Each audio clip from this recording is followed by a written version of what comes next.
Hello students, so this is the part 2 of doctor Bhimrao Ambedkar. अभी तक हमने उनकी बचपन की कहानी सुनी, अभी हम उनका कॉलेज एजुकेशन के बारे में है। सन 1907 में भीमराव ने मैट्रिक की परीक्षा पास की। तो this is the one answer.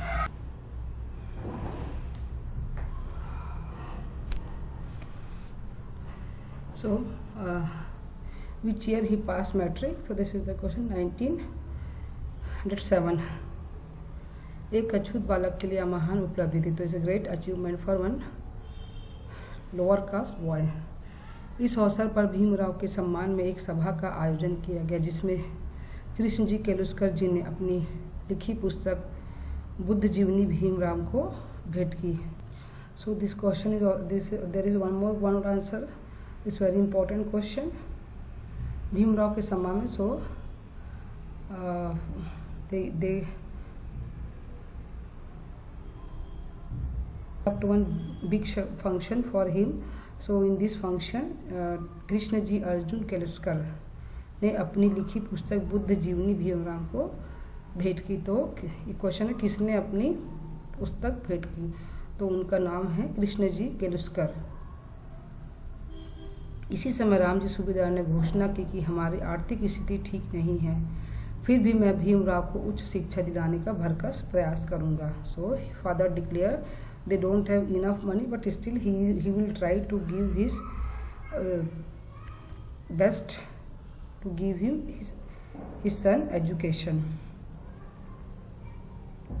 17 वर्ष की आयु में भीमराव का विद्यार्थी जीवन में 9 वर्ष की रमाबाई के साथ विवाह हो गया। तो there is one more question answer कि which age? In 17 years he got married with Ramabai, she was 9 years. तो what is his wife name? Ramabai. अनेक कठिनाइयों का सामना करते हुए भीमराव बम्बई के एल्फिस्टन कॉलेज में दाखिल हो गए। सो he taken admission in Elphinstone college Bombay. उस समय एक अछूत के लिए बहुत अनोखी बात थी। तो that is very big achievement for him.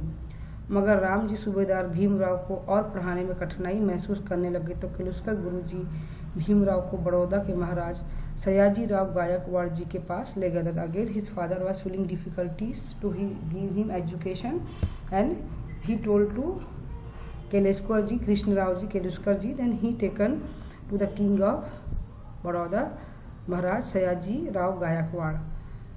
Bhimrao ने अपनी विद्वता और एवं बुद्धिमत्ता से महाराज का दिल जीत लिया। महाराजा ने भीमराव को उच्च शिक्षा के लिए 25 रुपये मासिक छात्रवृत्ति स्वीकार कर दी। Then he impressed so much with Bhimrao and he given 25 rupees monthly for him scholarship। समाज की क्रूर जाति व्यवस्था उन्हें पग पग पर पीड़ा पहुंचाती रही। वे संस्कृत पढ़ना चाहते थे, मगर अछूत होने के कारण उन्हें संस्कृत भाषा पढ़ने नहीं दिया गया। सो he want to learn Sanskrit, but because of his caste they didn't allow।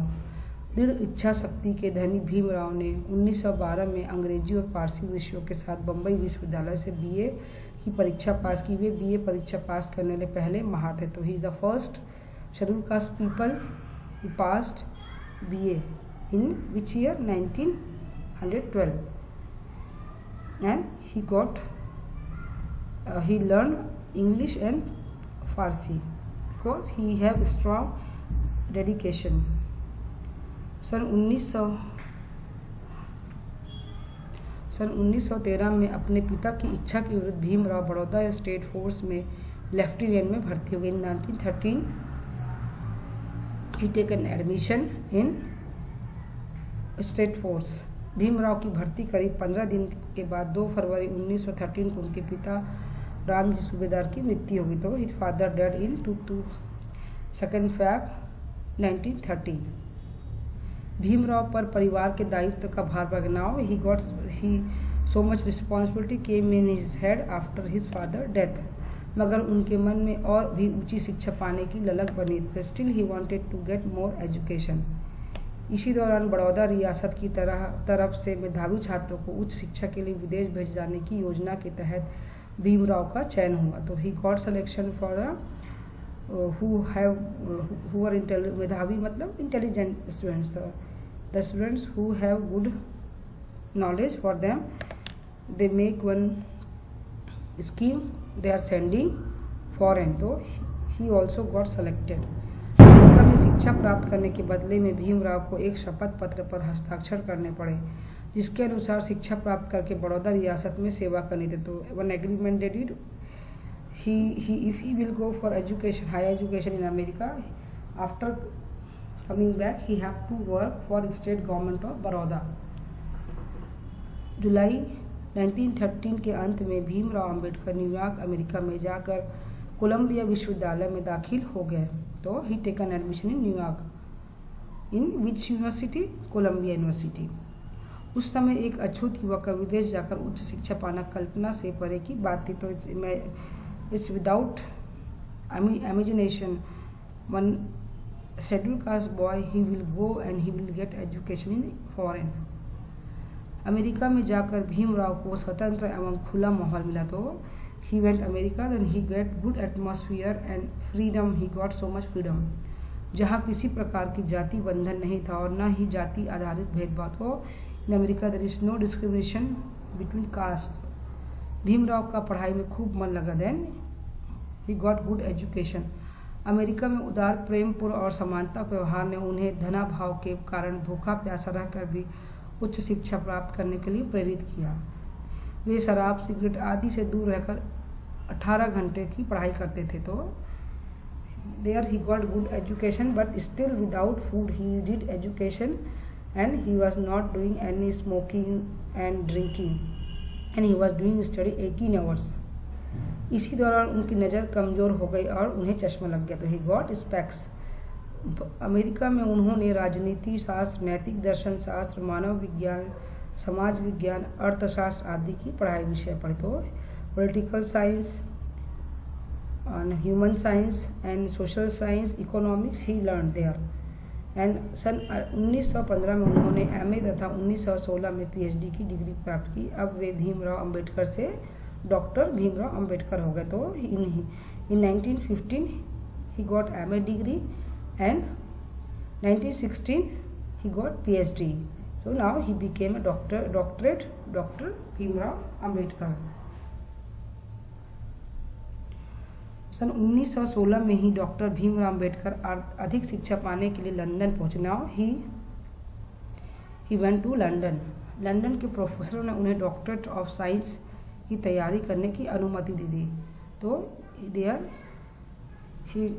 They given permission for DAC doctorate of science. उन्होंने तुरंत शोध कार्य आरंभ कर दिया and he started his research work there. इसी बीच उन्हें बड़ौदा के दीवान ने एक पत्र लिखा कि छात्रवृत्ति की अवधि खत्म हो चुकी है. Then he got one letter from Baroda Dewan secretary that scholarship over, he need to come back. अतः तुरंत वापस लौटकर शपथ पत्र की शर्तों के अनुसार बड़ौदा रियासत की 10 वर्ष तक का सेवा करो. And he have to work for 10 years in Baroda. Doctor Ambedkar को अपनी पढ़ाई बीच में छोड़नी पड़ी. भारत रवाना होने से पूर्व उन्होंने विश्वविद्यालय से यह अनुमति ले ली कि अक्टूबर 1921 तक अधूरी पढ़ाई पूरी की जा सके. एंड 21 अगस्त 1970 को डॉक्टर भीमराव मुंबई पहुंचे. बड़ौदा रियासत की शर्त के अनुसार डॉक्टर भीमराव ने सैन्य सचिव के पद पर कार्य आरंभ किया. Started work as a army secretary. मगर इतने उदार महाराजा की बड़ौदा नगरी में संसार के महान विद्वान को छुआछूत की दूषित भावना के कारण रहने के लिए कोई जगह नहीं मिली. He didn't get any house because he is a schedule caste, lower caste. वे नाम बदलकर एक पारसी धर्मशाला में रहने लगे. Then he change his name and he was staying in one Parsi dharamshala. मगर पारसियों को जब उनकी जाति का पता चला तो उन्होंने डॉक्टर भीमराव को अपमानित करके खदेड़ दिया. And when they got to know he is not Parsi, they insulted him and they throwed from the dharamshala. इतना मजबूत होगा डॉक्टर भीमराव का जिगर जो इतने जुल्म सहकर भी प्रगति पथ पर अग्रसर होते रहे. Still he have strong dedication. Doctor Ambedkar ने एक जगह लिखा भी, वर्षों का समय बीत जाने पर भी पारसी सराय में मेरे साथ हुए दुर्व्यवहार का स्मरण करते ही मेरी आंखों से आंसू छलक पड़ते हैं. तो he was telling still when he will remember that incident, still tears coming in his eyes, he wrote somewhere. So in this paragraphs we learn about his education. He went America and he went London and he got doctorate degree, PhD degree. So this is we learn about his education, and he got job in Baroda. He came back and he got job in Baroda. So this is the banker want to send message the student is about his hard work and dedication.